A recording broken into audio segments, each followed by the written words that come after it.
بسم الله الرحمن الرحيم الحمد لله رب العالمين والصلاة والسلام على رسول الله الأمين نبينا محمد وعلى آله وصحبه أجمعين اللهم لا سهل إلا ما جعلته سهلا وأنت تجعل حزنا إن شئت سهلا برحمتك يا أرحم الراحمين ما شاء الله كان وما لم يشأ لم يكن ولا حول ولا قوة إلا بالله العلي العظيم أقول وبالله التوفيق باب صلاة التطوع على الحمار. Bab ini tentang sembahyang sunat ketika menunggang himar.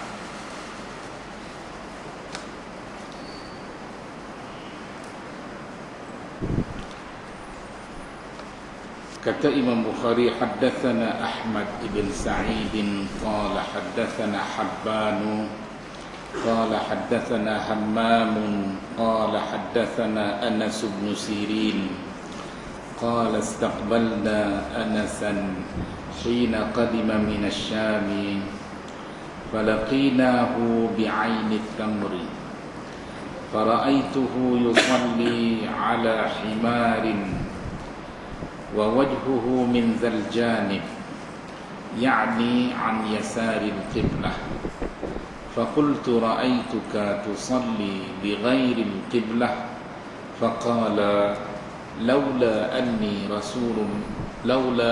رأيت رسول الله صلى الله عليه وسلم فعله لم أفعله. رواه ابن طهمان عن حجاج عن أنس بن سيرين عن أنس رضي الله عنه عن النبي صلى الله عليه وسلم. Hadis ini Imam Bukhari meriwayatkan kepada kita daripada gurunya Ahmad ibn Sa'id. Kata Ahmad ibn Sa'id, haddatsana Habban, telah menceritakan kepada kami oleh Habban. Habban di sini adalah Habban ibn Hilal Al-Bahili. Qala, berkata Habban, haddatsana Hammam, telah menceritakan pada kami oleh Hammam.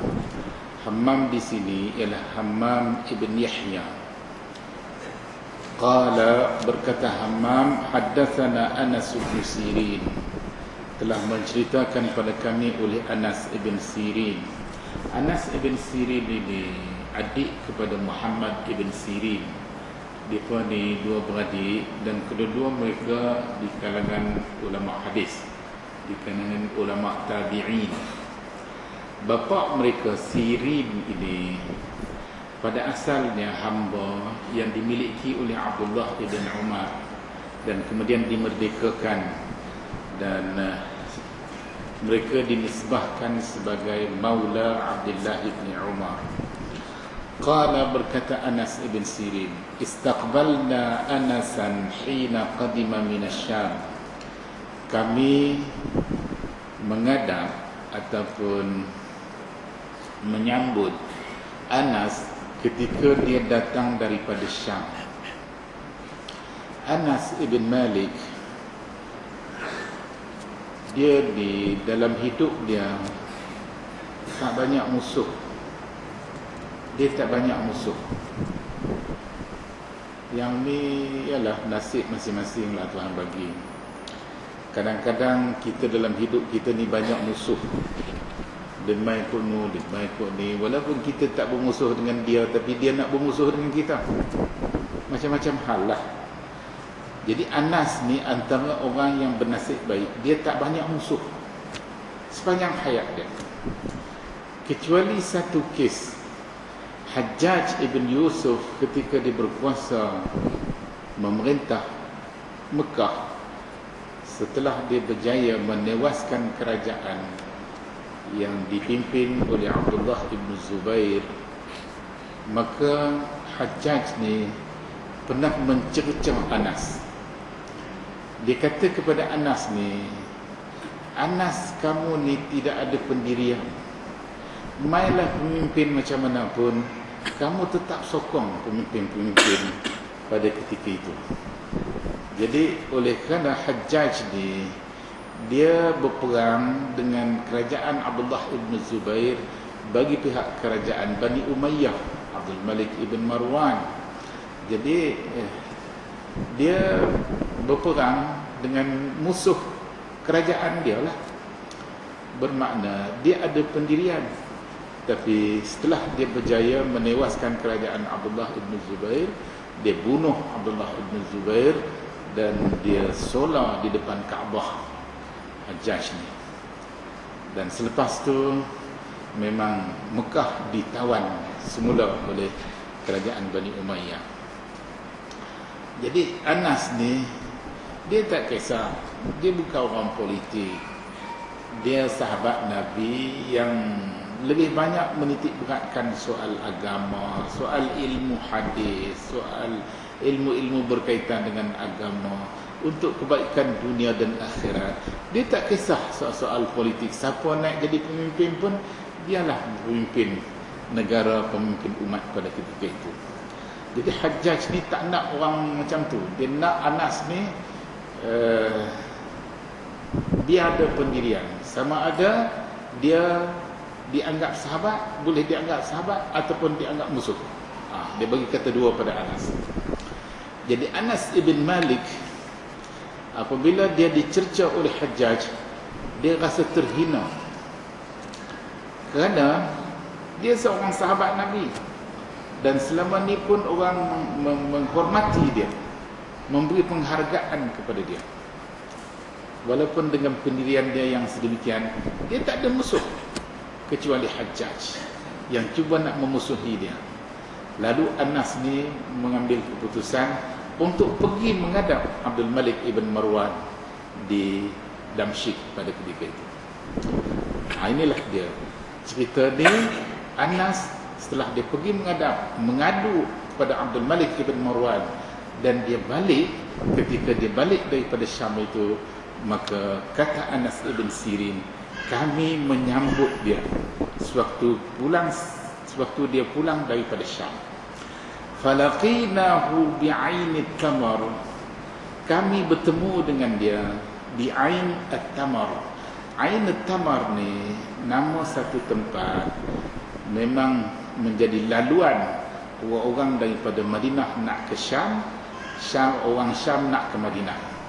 Laluan ini melalui Iraq, negara Iraq. Jadi Ainut Tamar ni antara kawasan yang bersejarah. Pada zaman Khalifah Abu Bakar As-Siddiq radhiyallahu anhu, pernah berlaku peperangan yang dikenali dengan peperangan Ainut Tamar. Ain Tamar, situ berlaku peperangan di antara umat Islam di satu pihak dan disebut sebagai orang-orang ajam di satu pihak. Maknanya di antara orang Islam yang terdiri di kalangan orang-orang Arab, kebanyakannya orang-orang Arab, kerana di zaman itu masih lagi orang Islam ni kebanyakannya adalah orang Arab. Orang bukan Arab masih sedikit, masih belum ramai lagi.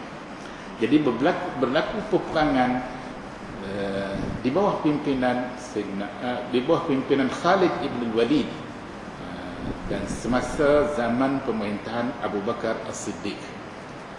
Jadi situlah yang dikenali dengan Ainut Tamar.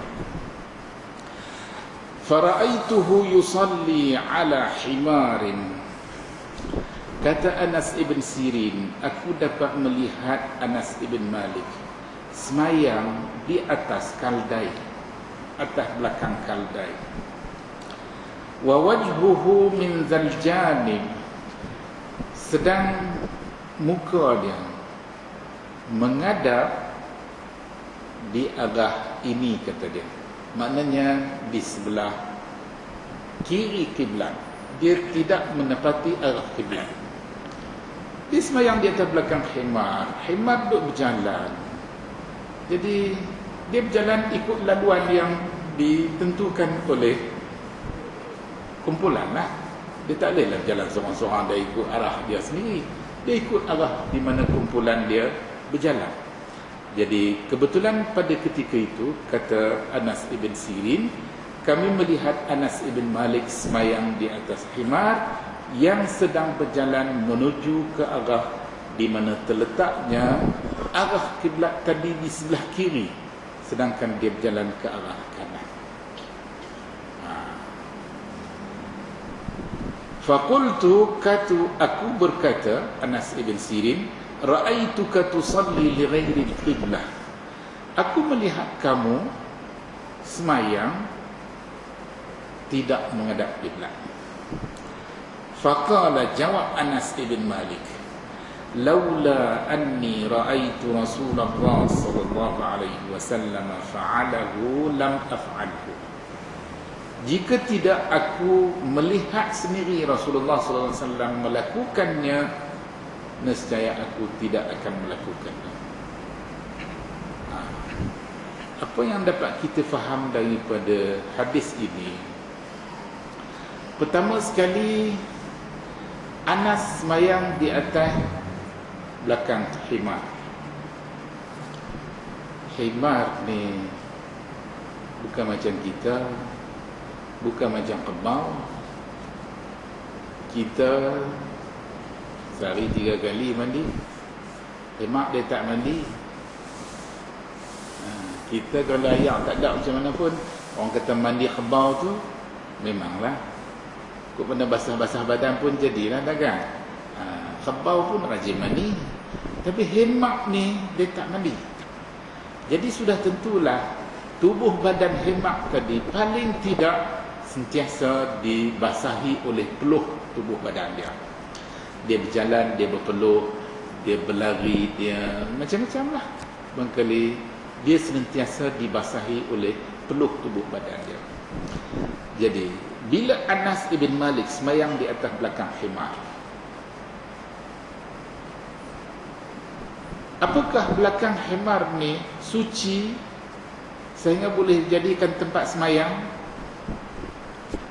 Peluh himar, kalau tak kencing dia, taik dia, kita tak tahulah di mana dia kencing, di mana dia berak, situlah dia tidur, situlah dia baring. Jadi dia tak kisah. Maknanya kemungkinan tubuh badan himar ni termasuk belakang dia tadi dicemari oleh najis dia sendiri ataupun najis hemak-hemak lain ataupun makhluk-makhluk lain. Jadi bila Anas semayang di atas belakang himar ni, apakah belakang himar tu suci, boleh dijadikan tempat semayang? Kotak tu cerita lain, tapi dari segi hukum syaraknya tu boleh dijadikan tempat semayang, maknanya tak najis. Kotak pada pandangan mata kasar kita, tapi dari segi hukum syaraknya tak dikira najis. Ulama-ulama fiqh melihat kemungkinan dikatakan bahawa peluh himar ni tak najis.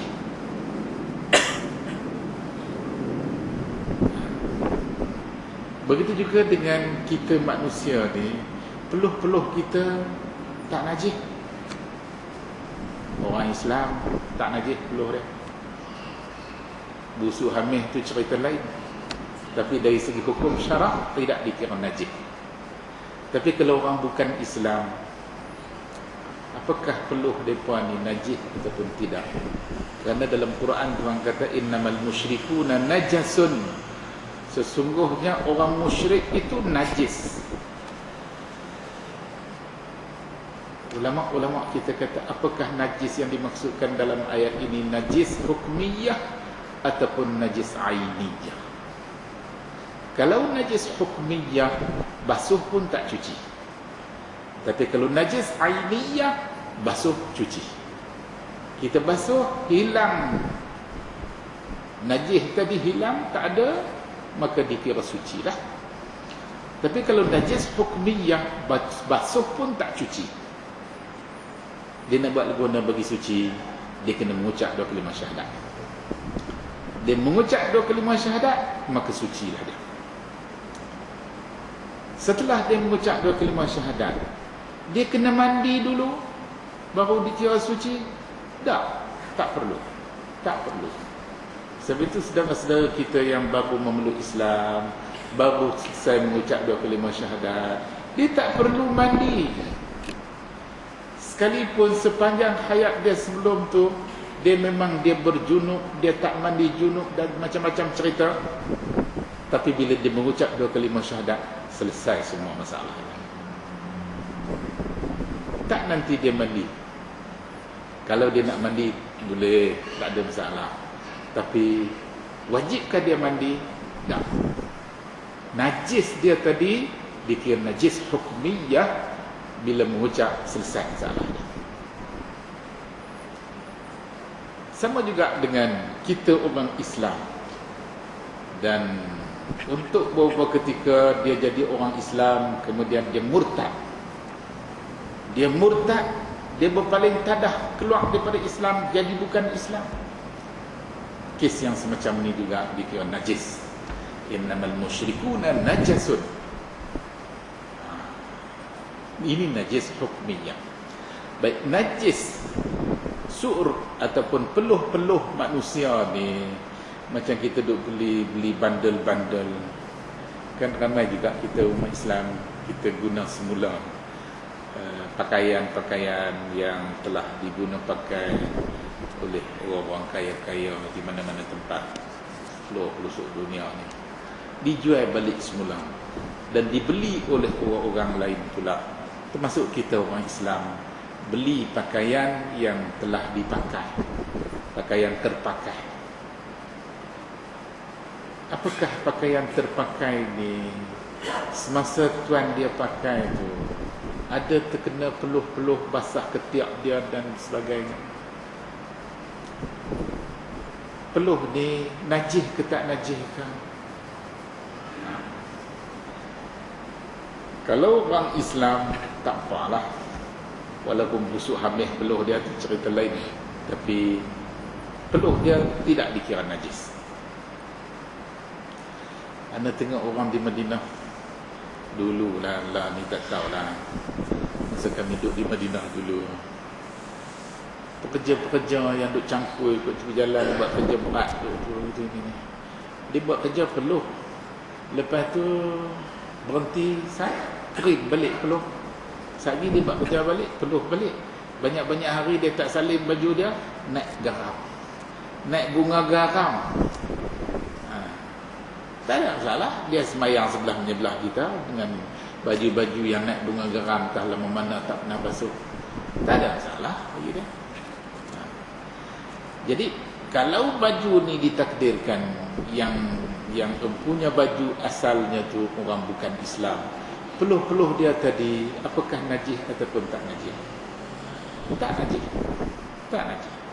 Kerana najis orang bukan Islam ni adalah najis hukmiyah bila dia mengucap, selesai masalah dia. Bukan najis aibiyah bila ada peluh tu basuh baru dikira suci, hilang najis dia. Tak. Binatang kaldai peluh dia pun tak najis, belakang dia boleh dijadikan tempat semayang. Macam mana cara nak semayang? Dalam hadis yang kita baca sebelum ni, di mana Nabi pernah menggunakan cara semayang di atas kenderaan dengan menggunakan isyarat. Masa takbiratul ihram mungkin boleh takbir macam biasa, tapi masa rokok susah, sukar. Nak rokok macam biasa sukar bila kita berada di atas kenderaan. Begitu juga nak sujud, nak bangkit berdiri dan sebagainya. Dan kesemua ini hanya diambil kira sebagai isyarat-isyarat kepada berdiri tegak, kepada rokok, kepada sujud, duduk antara dua sujud dan seterusnya, duduk tasyahud, tahiyat awal, tahiyat akhir dan bagi salam. Jadi begitulah apa yang kita dapati dalam hadis ini disebut. Anas kata, aku pernah lihat Aku pernah lihat Rasulullah SAW melakukannya, maknanya Rasulullah SAW pernah melakukan semayang sunat tanpa menghadap arah kiblat yang tepat. Persoalan ulama-ulama hadis, sebahagian di kalangan ulama hadis mempersoalkan, oleh kerana hadis ni Imam Bukhari bawa di bawah tajuk semayang sunat di atas belakang khimar, sedangkan dalam hadis ini Anas hanya bermaksud Nabi sembahyang sunat tanpa menghadap kiblat dengan tepat. Nampak tak? Jadi persoalan yang ditimbulkan, apakah Nabi pernah sembahyang sunat di atas belakang khimar?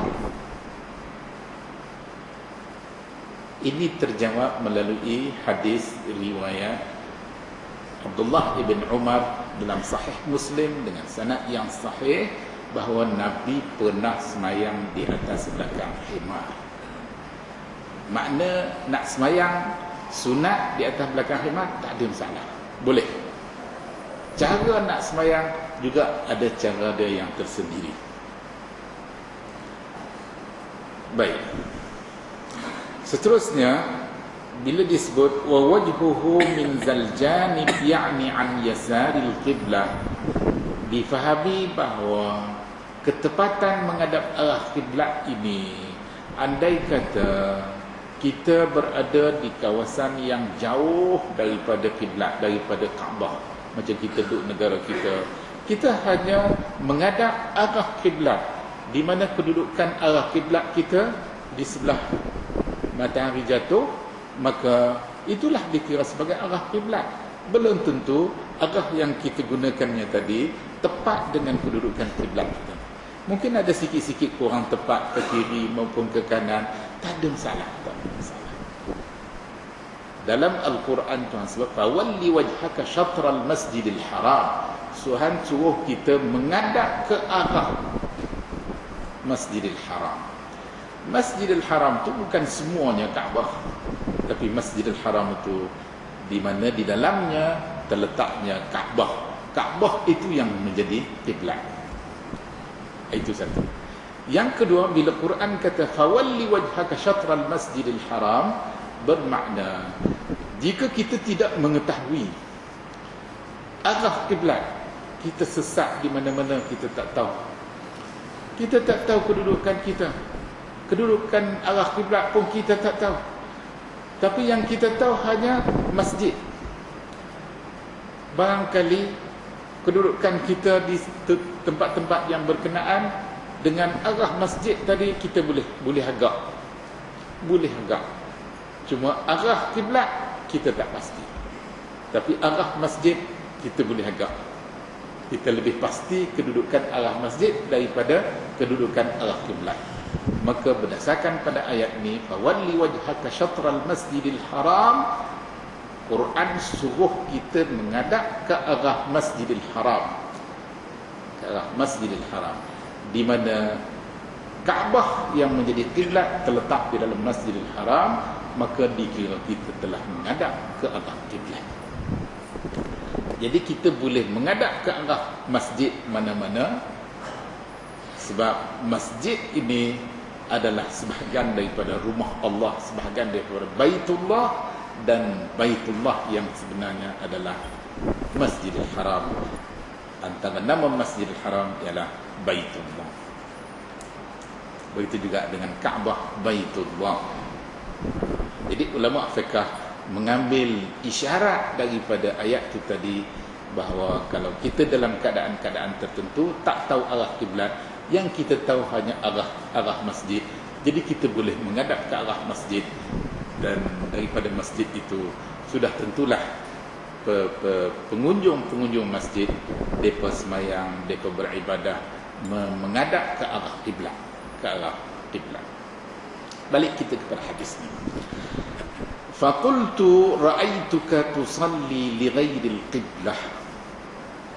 Kata Anas ibn Sirin, aku lihat kamu semayang tanpa menghadap kiblat. ini membawa satu pengajaran kepada kita bahawa di antara murid dengan guru ni saling berinteraksi antara satu sama lain. Murid dia boleh bertanya apa saja persoalan kepada guru.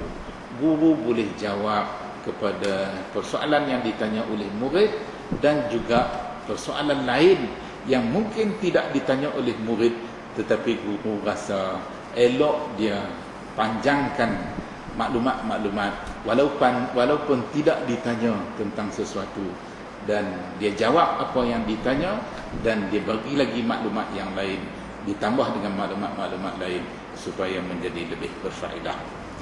Jadi Anas ibn Sirin menggunakan pendekatan dengan mengutarakan pandangan dia kepada Anas ibn Malik supaya dia dapat lebih pasti apa yang sebenarnya berlaku. Dia tengok tok guru dia semayang di atas belakang khimar tak menghadap kiblat. Ini timbul persoalan. Lalu dia mengatakan, aku melihat kamu semayang tanpa menghadap kiblat. Faqala, jawab Anas ibn Malik, laula anni ra'aitu Rasulullah sallallahu alaihi wasallam fa'alahu lam af'alhu. Ini berbeza persoalan murid dengan jawapan guru. Guru dia bagi jawapan yang betul. Sekiranya dia tahu, dia ada ilmu tentang sesuatu jawapan terhadap mana-mana persoalan, dia bagi jawapan yang betul. Kalau dia tak tahu, dia boleh bagi jawapan wallahu a'lam. Dia tidak ada ilmu, Allah yang lebih mengetahui.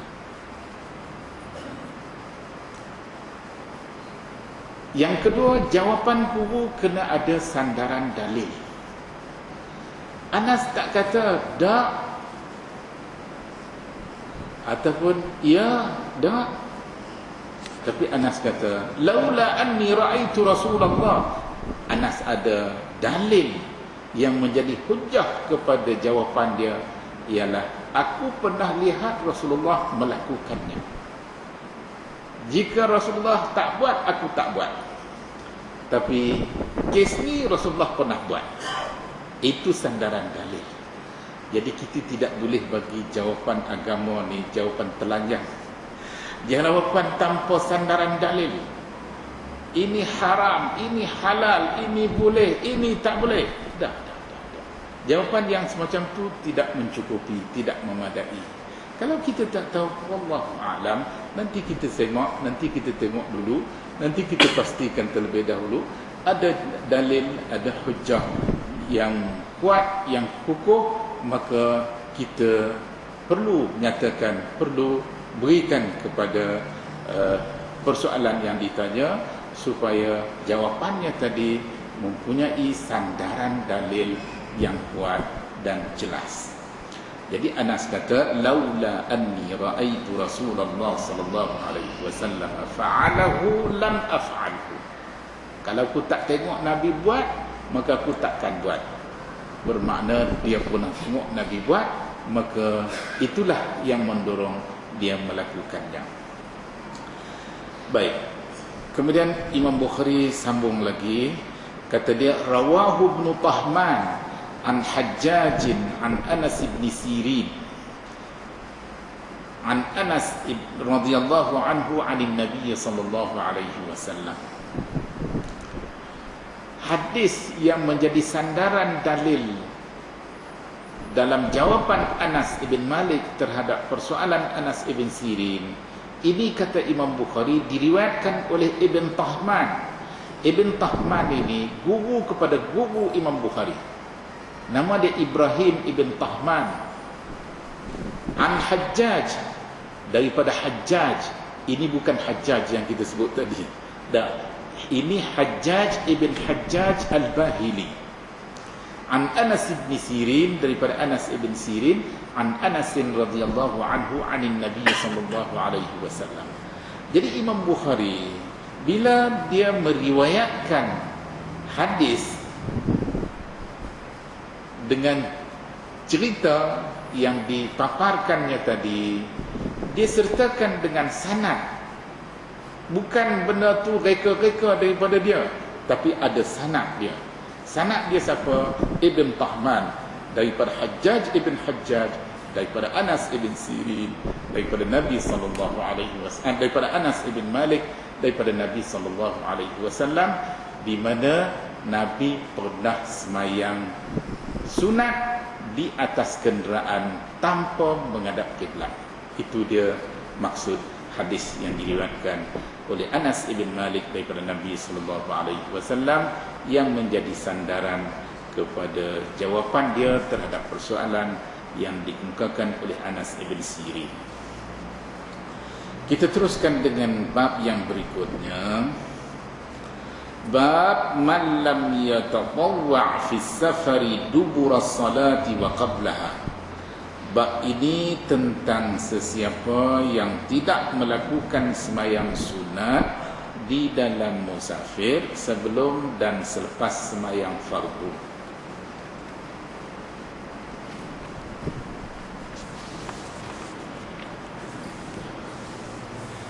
Bab ini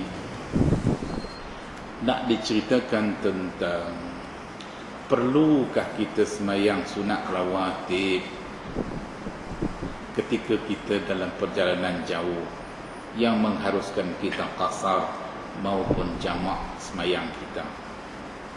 Perlu tak kita sembahyang sunat rawatib, qabliyah maghrib, ba'diyah maghrib, qabliyah isya, ba'diyah isya, qabliyah subuh, qabliyah zuhur, ba'diyah zuhur, qabliyah asar. Perlu tak kita sembahyang sunat rawatib ini pada ketika kita dalam perjalanan jauh yang mengharuskan kita qasar sembahyang? Ulama-ulama kita menimbulkan persoalan, kalau kita berjalan jauh yang diharuskan oleh syarak, qasar sembahyang 4 rakaat jadi 2 saja, Isya 4 rakaat jadi 2 saja, Zuhur 4 rakaat jadi 2 saja, Asar 4 rakaat jadi 2 saja. Ini yang fardu-fardu. Kita diberi subsidi, kurang jumlah rakaat sembahyang fardu. Jadi yang sunat ni, yang sunat lagi tak payah. Lagi tak payah. Sembahyang Aisyah qasar 2 rakaat, lepas itu nak sembahyang qabliyah, nak sembahyang ba'diyah Aisyah, tak payah. Itu persoalannya. Perlukah kita sembahyang sunat rawatib sedangkan sembahyang fardu pun diberi potongan kepada kita?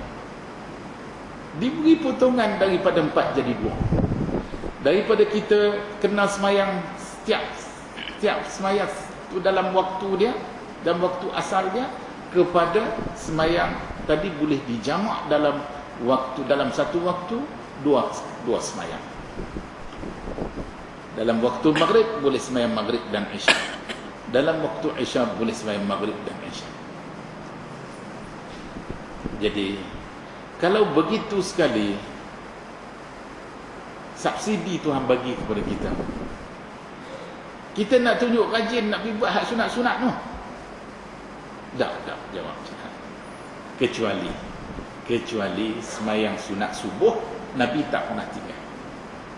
Kecuali sembahyang sunat witir Nabi tak pernah tinggal. Sama ada dalam keadaan bermukim ataupun dalam keadaan dia musafir, dia tak pernah tinggal. Yang lain-lain kalau dia musafir dia tak buat. Yang rawatib lain-lain dia tak buat. Yang fardu pun diringankan daripada 4 rakaat menjadi 2 rakaat.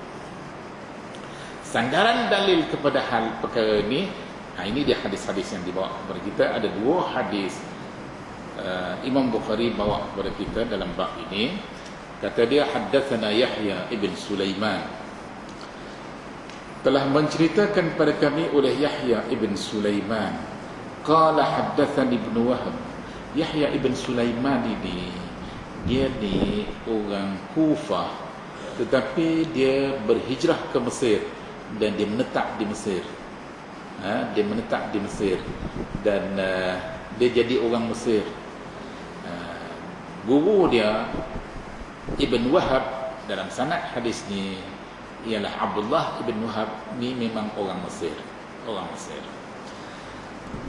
Qala haddatsani Ibn Wahb, kata Yahya bin Sulaiman telah menceritakan pada saya oleh Ibn Wahab, iaitu Abdullah ibn Wahab. Qala haddatsani Umar ibn Muhammad, kata Abdullah ibn Wahab telah menceritakan pada saya oleh Umar ibn Muhammad. Umar ibn Muhammad ini ialah Umar ibn Muhammad ibn Zaid ibn Abdullah ibn Umar ibn al-Khattab. Dia ni keturunan Umar ibn al-Khattab. Tok wan dia Zaid, Umar ibn Muhammad ibn Zaid. Zaid tu anak kepada Abdullah ibn Umar ibn al-Khattab. Anna Hafs ibn Asim, bahawa Hafs ibn Asim, Hafs ibn Asim ni cucu kepada Umar ibn al-Khattab. Asim ni dua beradik dengan Abdullah ibn Umar. Dia tok wan kepada Umar bin Abdul Aziz. Tok wan kepada Umar bin Abdul Aziz. Anak Asim inilah ibu kepada Umar bin Abdul Aziz. Jadi dalam sanad hadis ni, Umar bin Muhammad meriwayatkan bahawa Hafs ibn Asim haddatsahu, telah menceritakan kepadanya hadis yang akan kita baca ni. Qala safara ibn Umar radhiyallahu anhuma, kata Hafs ibn Asim telah bermusafir oleh Abdullah ibn Umar radhiyallahu anhuma. Faqala, kata Abdullah ibn Umar, sahibtu an-nabiy sallallahu alaihi wasallam, aku bersahabat dengan Nabi sallallahu alaihi wasallam. Maknanya Abdullah ibn Umar dia cerita ketika dia dalam keadaan bermusafir, kata dia, aku bersahabat dengan Nabi sallallahu alaihi wasallam. Falam arahu yusabbih fi safar, aku tak pernah tengok Nabi semayang sunat ketika dia bermusafir. Wa qala Allahu jalla dzikruh, firman Allah Ta'ala, laqad kana lakum fi rasulillahi uswatun hasanah. Abdullah ibn Umar ni bagi ceramah, dia sebut hadis ni, dia kata aku pernah bersahabat dengan Nabi, dan sepanjang persahabatan dia dengan Nabi, dia tak pernah tengok Nabi semayang sunat dalam musafir, ketika dia musafir. Dan ini menjadi contoh teladan yang baik kepada kita. Berdasarkan firman Allah, laqad kana lakum fi rasulillahi uswatun hasanah, sesungguhnya adalah bagi kamu pada Rasulullah itu ikutan yang sangat baik. Jadi dia cerita mengenai satu perkara yang didapati daripada Nabi sepanjang persahabatan dia dengan Nabi. Dia cerita satu perkara. Bukan itu saja, banyak benda lain, tapi yang dia nak cerita dalam hadis ini satu benda saja. Apa dia? Nabi tak pernah semayang sunat ketika dia bermusafir. Jadi kita tak boleh persoalkan benda ni. Kenapa? Allah Ta'ala kata dalam Quran, laqad kana lakum fi rasulillahi uswatun hasanah. Ini cara bagaimana para sahabat, bagaimana ulama-ulama hadis mengikut jejak langkah para sahabat Nabi. Bila bercerita tentang sesuatu perkara berkaitan dengan ajaran agama Islam, mereka sandarkan kata-kata mereka ataupun cerita yang mereka bawa kepada hadis Nabi, kepada ayat Al-Quran. Inilah yang menjadi budaya para sahabat Nabi, pewaris ilmu Nabi, pewaris ilmu Nabi di kalangan para sahabat, di kalangan para ulama yang datang kemudian daripada sahabat Nabi. Jadi ulama-ulama hadis ni, dia nak bercakap sesuatu, dia sandarkan kepada Quran, sandarkan kepada hadis Nabi, kerana itulah menjadi sumber agama Islam, sumber ajaran agama Islam kepada kita umat Islam seluruhnya. Jadi kita nak ikut siapa kalau tak ikut Nabi? Itu maka Abdullah ibn Umar kata dia tak pernah tengok Nabi semayang sunat. Maksud dia selain daripada witir dan juga sunat subuh. Kerana dua jenis semayang sunat ini kita dapati dalam hadis-hadis yang lain ada dijelaskan secara khusus mengenai semayang-semayang yang Nabi lakukan tanpa mengira sama ada ketika dia bermukim maupun pada ketika dia bermusafir. Kita tengok hadis yang berikutnya. Imam Bukhari meriwayatkan satu lagi hadis dalam bab ini, kata dia haddatsana Musaddad, telah menceritakan kepada kami oleh Musaddad.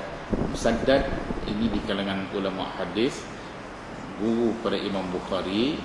Dia berasal daripada Basrah dan dia ada kitab Musnad, namanya Musnad Musaddad. Dan kitab hadis-hadis yang diriwayatkan oleh Imam Bukhari dalam kitab sahih dia ni kesemuanya ada dalam Musnad Musaddad. Yang diriwayatkan daripada Musaddad semua ada dalam kitab Musnad Musaddad.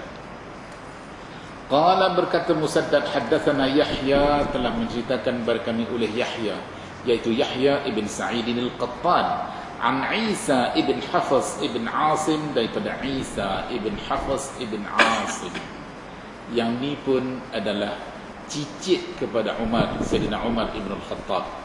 Isa ibn Hafs ibn Asim. Qala haddathani abi, kata Isa telah menceritakan kepada saya oleh bapa saya, iaitu Hafs ibn Asim, sama orangnya dalam sanad yang pertama tadi. Annahu sami'a ibn Umar, bahwasanya dia telah mendengar Abdullah ibn Umar yaqulu, berkata, sahibtu Rasulullah sallallahu alaihi wasallam, aku pernah bersahabat dengan Rasulullah sallallahu alaihi wasallam, fakana la yazidu fi safari ala rak'atain, dia tak pernah lebih daripada 2 rakaat pada ketika dia musafir. Dia nak cerita Nabi bila dia semayang ketika dia musafir, semayang fardu yang 4 rakaat dikurangkan jadi 2 rakaat. Yang tu saja. Dan dia tak tambah dengan sunat qabliyah maupun sunat ba'diyah. Itu yang dimaksud. Wa Abu Bakar, dan kata Abdullah ibn Umar, aku juga pernah bersahabat dengan Abu Bakar. Wa Umar, dan Umar. Wa Utsman, dan Utsman. Kadzalika radhiyallahu anhum. Begitulah juga mereka lakukan. Semoga Allah redha terhadap mereka. Jadi Abdullah ibn Umar menjelaskan kepada kita apa yang dimaksudkan bahawa semayang-semayang sunat yang biasa dilakukan pada ketika kita bermukim, bila kita musafir tidak perlu lagi, kerana yang fardu pun dikurangkan kepada kita, yang 4 jadi 2, apatah lagi yang sunat-sunat tidak perlu dilakukan. Tidak perlu dilakukan. Kalau kita buat juga, apakah itu lebih baik ataupun kurang baik? Wallahu a'lam. Ulama hadis kata kalau kita buat juga, dia tak akan jadi lebih baik, dia akan jadi kurang baik. Sama ada tidak diterima ataupun dia dikira sebagai bukannya afdal, lawan kepada afdal, al-mafdul, maknanya yang kurang baik. Yang kurang baik. Jadi begitulah, kerana yang menjadi contoh teladan kepada kita apa yang kita dapati daripada sunnah Nabi sallallahu alaihi wasallam dalam bentuk perkataan-perkataan maupun dalam bentuk perbuatan-perbuatan yang dilakukan oleh Nabi sallallahu alaihi wasallam. Itulah yang menjadi contoh teladan yang terbaik sebagaimana dalam ayat yang telah kita bacakan tadi. Jadi setakat itulah kuliah kita pada malam ini. Semoga apa yang telah dapat kita jelaskan akan memberi faedah dan memberi ilmu pengetahuan kepada kita. Mudah-mudahan dengan ilmu yang kita dapat, Allah berikan kekuatan untuk kita dapat beramal dengan ilmu yang kita dapat. Wallahu a'lam.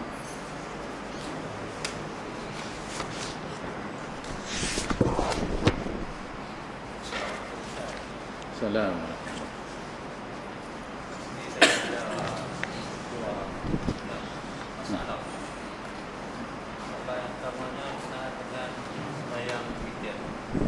Ya. Ada yang sembahyang witir, dia melakukan 4 witir 2 rakaat. baru sembahyang witir saja. Ada yang itu macam Rasulullah SAW mengalami perbuatan maghrib sekiranya sembahyang witir 3 rakaat. Jadi antara dua tu mana yang lebih afdal? Dan sekiranya kita sembahyang witir 3 rakaat 1 salam. Jadi bagi imam yang mengimami sembahyang witir dalam bulan Ramadan, adakah surah yang rakaat yang ketiga tu dia kena baca Fatihah dan surah dengan terakhir? Yang kedua, berkenaan dengan baca Yasin. Di dalam nisfu Sya'ban ada sunat Ramadan. Selepas sembahyang Maghrib, sembahyang nisfu Sya'ban. Selepas sembahyang nisfu Sya'ban diikuti baca Yasin 3 kali dengan niat yang berlain-lainan. Adakah ini salah satu daripada contoh yang Rasulullah?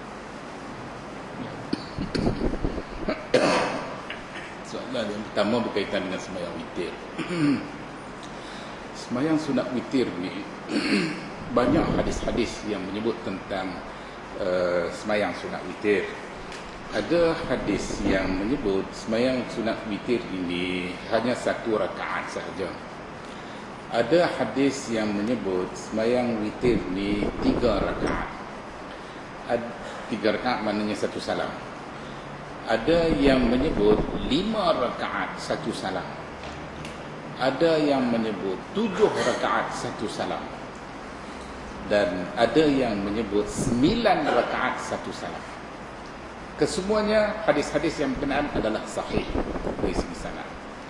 Jadi kita ada pilihan untuk nak buat 1 rakaat 1 salam ataupun 3 rakaat 1 salam, 5 rakaat 1 salam, 7 rakaat 1 salam, 9 rakaat 1 salam. Boleh? Kita boleh pilihlah.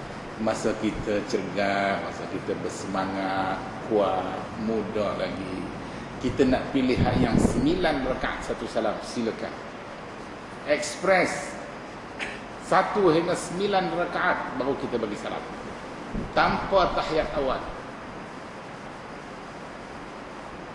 9 rakaat.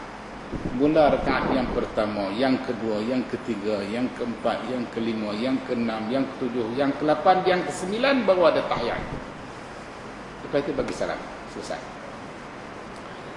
Soal ayat-ayat selain daripada Fatihah, boleh dibaca ayat Al-Quran. Mana-mana ayat Al-Quran boleh dibaca. Dalam hadis-hadis yang diriwayatkan tidak disebut secara jelas. Yang ada sembahyang witir 1 rakaat maupun 3 rakaat 1 salam. Yang ni ada disebut surah yang dibaca selepas Al-Fatihah ialah surah Qul ya ayyuhal kafirun dan juga surah Al-Ikhlas, Qul huwallahu ahad. Boleh dibaca. Atau dalam hadis, dalam riwayat juga ada disebut bacaan surah selepas Al-Fatihah, Sabbih isma rabbikal a'la hingga ke akhir. Rakaat yang kedua selepas Fatihah, Qul ya ayyuhal kafirun. Rakaat yang ketiga selepas Al-Fatihah, Qul huwallahu ahad. Ada riwayat yang menyebut tentang sembahyang sunat witir 1 rakaat 1 salam dan dibaca selepas Fatihah surah Al-Ikhlas, Qul huwallahu ahad, Qul a'udzu birabbil falaq, Qul a'udzu birabbin nas. Dari segi sanad tidak sahih. Tidak sahih. Nampak tak? Adapun sanad yang sahih, walaupun sembahyang witir itu 1 rakaat 1 salam, surah yang dibaca selepas Fatihah ialah surah Al-Ikhlas sahaja. Qul huwallahu ahad hingga ke akhir, maka rukuklah dia dan sujud tahiyat, selesailah bagi salam. Itu dari segi kedudukan riwayat itu. Soalnya kalau kita pilih 1 rakaat 1 salam, apakah perlu kita sembahyang muqaddim 2 rakaat sebagai muqaddimah witir? Wallahu a'lam. Yang tu pun boleh dilakukan. Ini bermakna kita pilih sembahyang witir 3 rakaat tapi 2 salam. Niatnya tu sama ada niat muqaddimah witir ataupun niat witir, tak ada masalah. Cuma kaifiat kita sembahyang tadi 3 rakaat 2 salam. Mana 2 rakaat 1 salam dan selepas tu 1 rakaat 1 salam. Boleh dilakukan.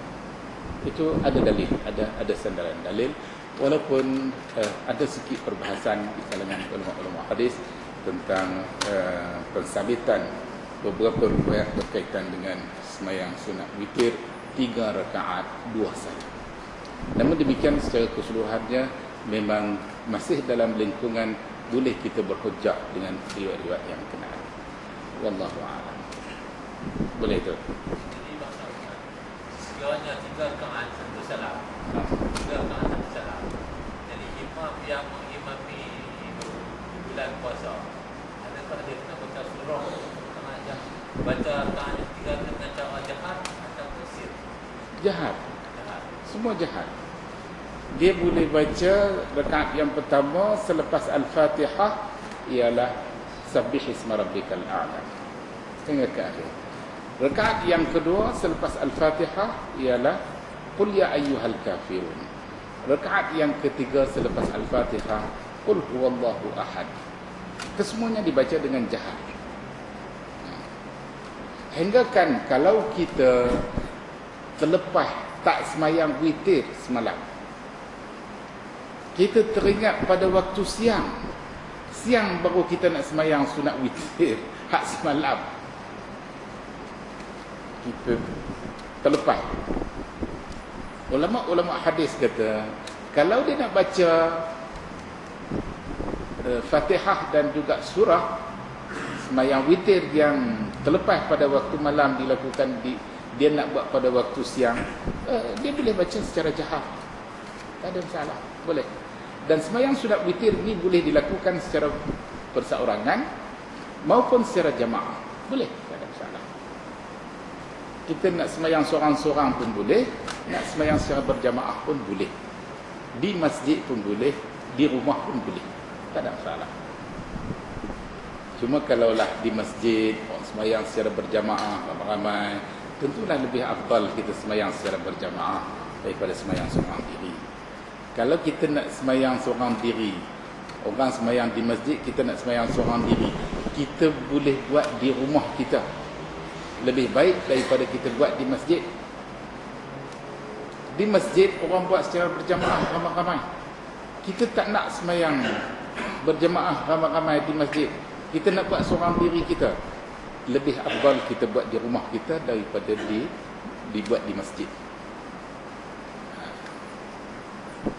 Sebab benda ni untuk mengelak daripada salah faham, ada pihak yang mengatakan dia ni tak ikut jemaah lah, apa lah, fitnah, kemungkinan fitnah berlaku. Jadi mengelak daripada fitnah. Dan berdasarkan pada hadis yang menggalakkan kita sembahyang sunat di rumah lebih afdal daripada di masjid. Kecuali sembahyang sunat istisqa, sembahyang sunat hari raya, sembahyang sunat minta hujan, sunat gerhana. Sembahyang sunat gerhana. Ini kesemuanya ni lebih afdal dilakukan sama ada di masjid maupun di padang, tempat luas. Macam sembahyang sunat istisqa, minta hujan, lebih baik dilakukan di padang. Kerana kehadiran sembahyang minta hujan ini bukan saja dihadiri oleh manusia-manusia, tapi juga dihadiri oleh binatang-binatang. Binatang-binatang ternakan digalakkan kita bawa bersama dengan kita ketika sembahyang sunat istisqa. Sembahyang raya boleh dilakukan di padang dan juga di masjid. Kalau kita sembahyang di padang maupun di masjid, akan turut dihadiri oleh wanita-wanita yang tak boleh sembahyang. Wanita-wanita yang tak boleh semayang digalakkan hadir semayang majlis semayang sunat hari raya puasa maupun hari raya haji. Mereka tak semayanglah, tapi disunatkan mereka hadir bersama. Kerana kehadiran semayang sunat hari raya dia mempunyai fadilat yang tersendiri, sehingga wanita-wanita, kanak-kanak yang tak semayang, yang tak boleh semayang, wanita-wanita yang tak boleh semayang pun digalakkan supaya turut hadir. Kemudian kita yang semayang maupun mereka-mereka yang turut hadir disunatkan supaya kita datang ikut jalan lain, balik ikut jalan lain. Jauh sikit pun tak apalah, kerana ada perhitungan, ada perkiraannya di sisi Allah Subhanahu Wa Taala. Ada janji baik, janji balasan baik daripada Allah Subhanahu Wa Taala, kerana para malaikat juga turut hadir dalam majlis semayang sunat hari raya. Malaikat yang duduk di langit, bukan kata hak yang di bumi. Di langit pun pakat minta izin kat Tuhan nak turun ke bumi ini bersama-sama dengan umat Nabi Muhammad yang menunaikan semayang sunat hari raya Aidil Fitr maupun Aidil Adha. Wallahu a'lam. Soalan? Nisfu Sya'ban, baca Yasin nisfu Sya'ban. Soalan yang kedua kan? Baca Yasin malam nisfu Sya'ban ada beberapa riwayat, tetapi kesemuanya tidak sahih. Semuanya tidak sahih. Jadi tidak boleh tidak cukup kekuatan untuk kita jadikan sandaran dalil terhadap amalan baca Yasin malam nisfu Sya'ban. Jadi dengan itu ulama-ulama hadis mengambil pendirian malam nisfu Sya'ban ataupun malam mana-mana daripada bulan Sya'ban, bulan tak Sya'ban pun kita boleh baca surah Yasin maupun surah-surah yang lain. Dalam Quran ada 114 surah. Kita boleh pilih mana-mana surah pun. Nak baca pada waktu malam, nak baca pada waktu siang, nak baca pada bulan Sya'ban, bulan tak Sya'ban, bulan mana, boleh. Tak ada masalah. Tapi nak khususkan bacaan Yasin sahaja pada malam nisfu Sya'ban, kita perlukan kepada sandaran dalil yang sahih. Dalam kes ni tidak ada sandaran dalil yang sahih. Jadi elok kita tak buat, tak payah buat. Sebab kalau kita buat juga pun belum tentu dia akan menjadi ibadah kepada Allah Subhanahu Wa Taala. Soal pahala tak pahala, wallahu a'lam. Kita tak ada sandaran dalil yang kita boleh kata ada pahala dan meningkat iman kita. Wallahu a'lam. Begitu juga dengan bacaan Yasin dengan niat jauh daripada menetapkan iman, murahkan rezeki, panjangkan umur, jauhkan daripada azab kubur, azab api neraka, macam-macam lagi kan niatnya. Wallahu a'lam. Yang ni tidak ada asas yang jelas. Tak ada. Dalam hadis yang sahih mengenai bulan Sya'ban ini, ada hadis-hadis sahih dalam Sahih Bukhari pun ada, insya-Allah kalau kita sempat kita akan baca. Ada hadis yang sahih yang menunjukkan kepada kita bahawa Nabi bila masuk bulan Sya'ban, dia mula meningkatkan amalan dia. Dia mempertingkatkan amalan daripada bulan-bulan yang sebelumnya sebagai persiapan untuk terus meningkat daripada bulan Rejab ke bulan Sya'ban ke bulan Ramadan, menjadi kemuncak amal ibadah kita kepada Allah Subhanahu Wa Taala. Jadi itu dalam hadis-hadis yang sahih, tanpa dikhususkan amalan yang macam mana. Barangkali ibadah-ibadah yang biasa yang kita buat, kita tingkatkan dari sudut jumlah, kuantiti dia, ataupun kita tingkatkan dari sudut kualiti, mutu persembahan, keikhlasan kita kepada Allah Subhanahu Wa Taala, ketepatan kita menunaikan sesuatu amal ibadah tadi menepati sunnah Nabi sebagaimana yang Nabi tunjukkan kepada kita. Itu akan meningkatkan mutu persembahan ibadah kita kepada Allah Subhanahu wa taala. Jadi Nabi itu yang diriwayatkan kepada kita tentang apa yang Nabi lakukan. Bermula daripada bulan Rejab, kita sekarang dah mula masuk bulan Rejab dah sekarang ni. Jadi daripada bulan Rejab Nabi pertingkatkan. Apa jenis ibadah-ibadah yang dipertingkatkan? Wallahu a'lam, tidak diperincikan. Maknanya dia terbuka kepada semua amal ibadah. Kalaulah puasa pun ia, semayang pun ia, baca Quran pun ia, apa saja amal ibadah yang kita lakukan kepada Allah, kita tingkatkan dari segi jumlah, dari segi mutu persembahan, kualiti dia, kita pertingkat, perbaiki, dan mudah-mudahan itu yang menjadi contoh teladan yang baik kepada kita. Wallahu a'lam. Ulama-ulama hadis ada yang disebut-sebut mereka bila masuk bulan Rejab, bulan lain mungkin mereka buat juga, tapi jarang-jarang buat sama, tinggal sama. Tapi bila mula masuk bulan Rejab, mereka tingkatkan yang paling ketara ialah puasa sehari, buka sehari, puasa sehari, buka sehari, puasa sehari, buka sehari, hinggalah kepada Ramadan, puasa tiap-tiap hari. Puasa tiap-tiap hari. Kerana peluang untuk kita berpuasa dengan satu cara yang terbaik yang disebutkan oleh Nabi sebagai puasa yang terbaik ialah puasa Nabi Allah Daud. Maknanya puasa sehari, buka sehari, puasa sehari, buka sehari. Itu yang nampak secara jelas kepada ramai di kalangan ulama-ulama hadis dengan amalan yang sebenarnya. Wallahu a'lam. Boleh kan?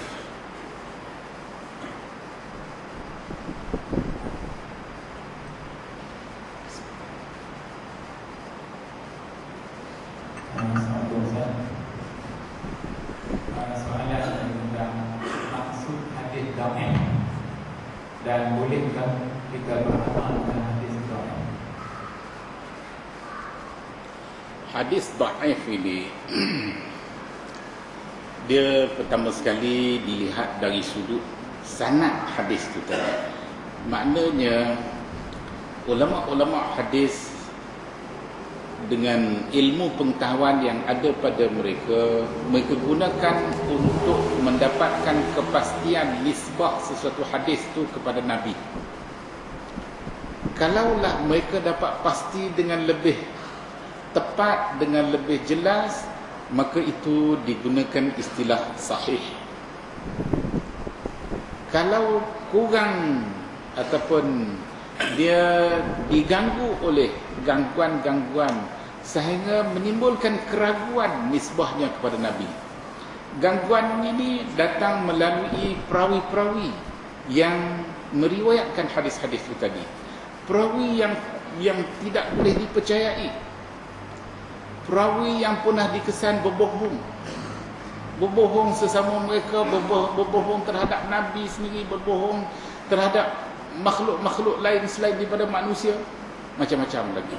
Maknanya orang yang tabiatnya suka berbohong. Kalau perawi yang sedemikian, sudah tentulah untuk menerima riwayat yang dinisbahkan pada Nabi tadi dikira sebagai sangat lemah. Sangat lemah. Bagaimana dia boleh meyakinkan kita bahawa hadis yang diriwayatkannya tadi betul, benar? Kalaulah dia dengan sifat-sifat, dengan tabiat dia, dengan kelakuan dan pembawaan dia, maka itu yang menjadi bahan kajian, penelitian, penapisan, sehingga ulama-ulama hadis membuat saringan perawi mana yang memang boleh diterima, perawi mana yang tidak boleh diterima.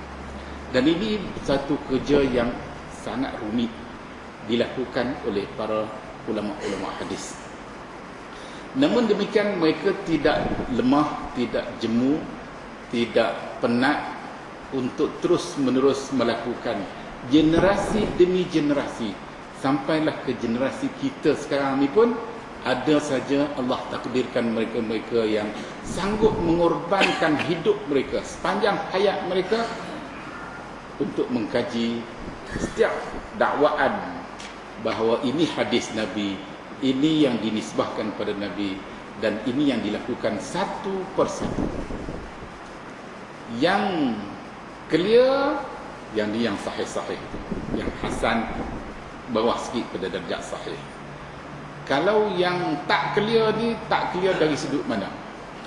Tak clear dari sudut kekuatan hafalan dia pun menjadi masalah, sehingga menimbulkan keraguan nisbah dakwaan dia kepada Nabi tadi. Kerana ingatan dia tidak kuat, ataupun ingatan dia terganggu. Terganggu disebabkan oleh kesihatan tubuh badan dia. Terganggu disebabkan oleh faktor umur. Terganggu disebabkan oleh masalah akidah dia. Dia kata ada pihak yang mendakwa. Dia kata kalau kita bohong terhadap Nabi kerana nak sokong ajaran dia, tak apa. Tapi kita jangan bohong kerana nak menentang ajaran dia. Yang di dakwaan yang semacam ni tidak boleh diterima. Tak boleh diterima. Sebab itulah terdapat hadis-hadis palsu yang dipalsukan oleh golongan-golongan ini terhadap amalan membaca surah-surah tertentu pada masa-masa tertentu. Kalau baca surah ni akan dapat pahala sekian banyak, sekian banyak, sekian banyak. Mereka sengaja memalsukan. Kalau kata mereka yang kata, bangkali orang tak boleh terima. Tapi bila mereka kata Nabi yang kata, maka ada pihak yang menerima. Sebab itulah ulama-ulama hadis, termasuk Al-Hafiz Ibn Hajar Al-Asqalani, dia di kalangan ulama mazhab Syafi'i, ulama hadis mazhab Syafi'i yang hebat pada zaman dia. Dia menjadi kadi besar negara Mesir selama berbelas-belas tahun. Kemudian dia berhenti daripada jawatan kadi besar negara Mesir pada zaman dia. Dia mula menumpukan perhatian kepada mengkaji hadis-hadis Nabi, sehingga dia boleh syarah Sahih Bukhari ini daripada awal hingga ke akhirnya, yang dikenali dengan Fathul Bari, syarah Sahih Bukhari. Ada 13 jilid. Apa kata dia dalam kes hadis-hadis mengenai amalan-amalan tertentu dalam bulan Rejab ini? Kata dia, kesemua hadis-hadis yang didakwa berkaitan dengan amalan-amalan tertentu dalam bulan Rejab adalah palsu. Semuanya palsu. Termasuk puasa 1 Rejab, termasuk amalan-amalan lain. 27 lekor dan macam-macam lagi cerita. Semuanya tu palsu belaka. Tak ada satu pun yang sahih. Kitab dia ada dan dicetak. Kita boleh baca, boleh lihat. Ibn Hajar, hebat dia orangnya. Dan banyak lagi yang lain-lain. Nak cerita kata hadis dhaif ni maknanya lemah keyakinan kita terhadap dakwaan hadis itu hadis Nabi. Disebabkan oleh perawi tadi tidak boleh dipertanggungjawabkan kerana sifat-sifat dia, kerana perangai dia, kerana sesuatu yang memang meragukan sangat meragukan kita.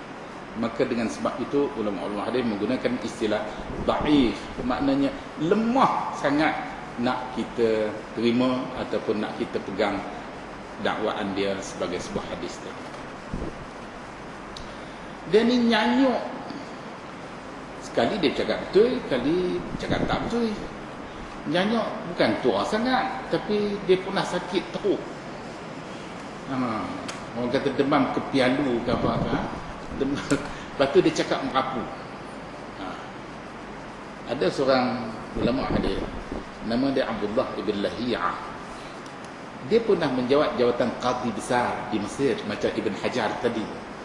Tapi dalam satu keadaan di mana pernah berlaku kebakaran rumah dia, perpustakaan dia terbakar habis, buku-buku dia terbakar habis. dia terkejut dengan peristiwa kebakaran rumah dan termasuk buku-buku penting dalam perpustakaan dia, dia jadi hilang punca. Dia cakap merapu.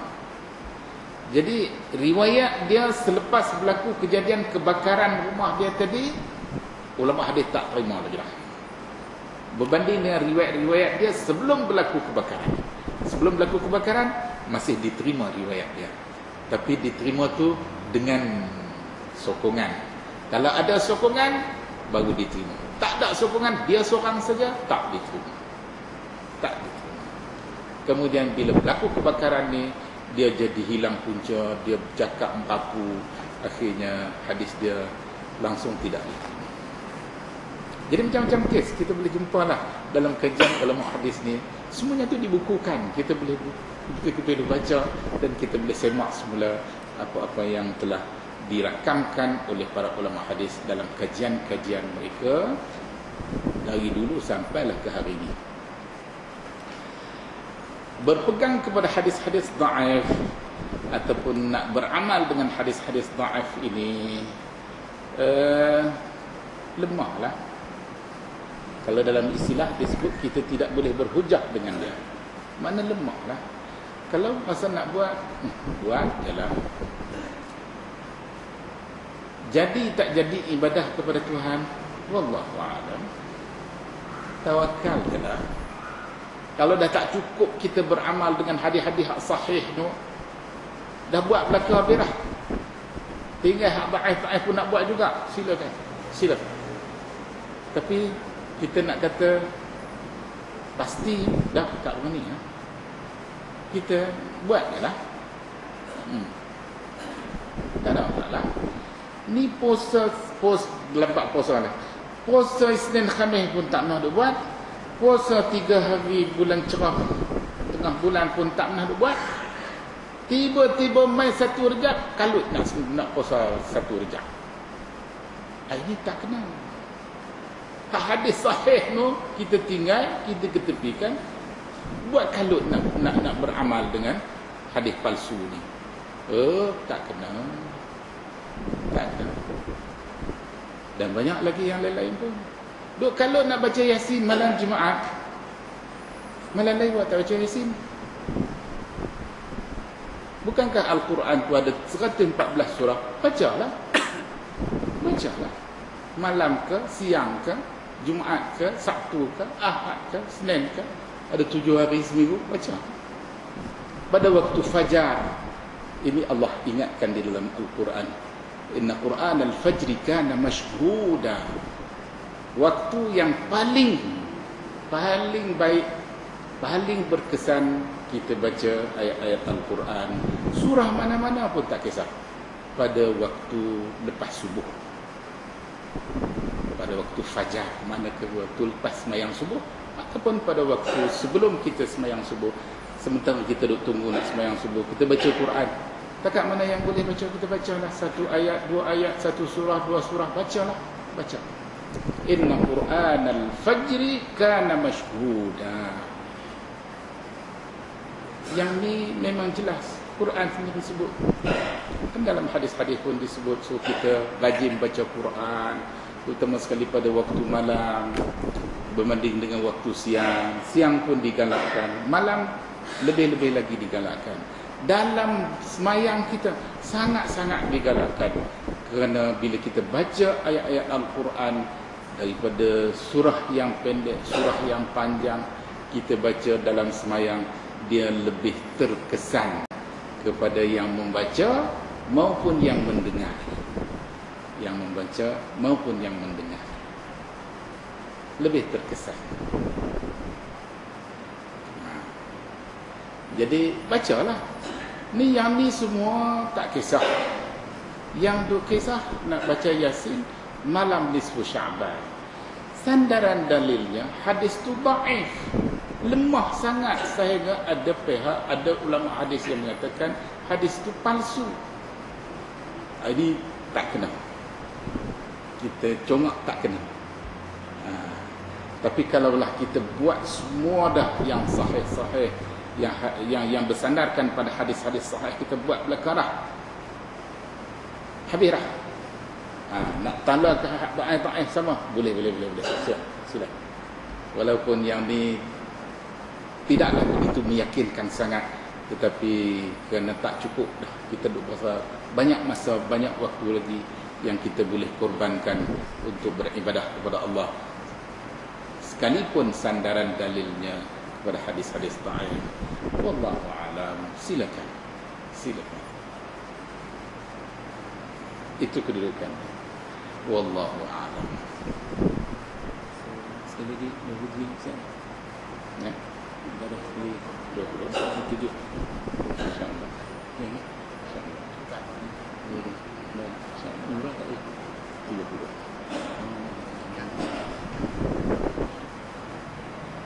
Terima kasih Ustaz. Baik, kuliah kita berikutnya ialah pada 27 bulan 5. Baca Ustaz Prof. 27 bulan 5 bulan ini. Bismillahirrahmanirrahim. Alhamdulillahirabbil alamin wal 'aqibatu lil muttaqin wala 'udwana illa 'alal zalimin. Wassalatu wassalamul atammanil akmalan 'ala nabiyyir rahmati war ridwan wa 'ala alihi wa ashabihi ulil 'ilmi wal 'irfan. Allahumma ij'al jam'ana hadza jam'an marhuma waj'al tafarruqana min ba'dihi tafarruqan ma'suma. Allahumma iftah lana abwaab rahmatika wa hikmatik. Allahumma inna khalqun min khalqik fala tamna' 'anna bi dhunubina fadlak.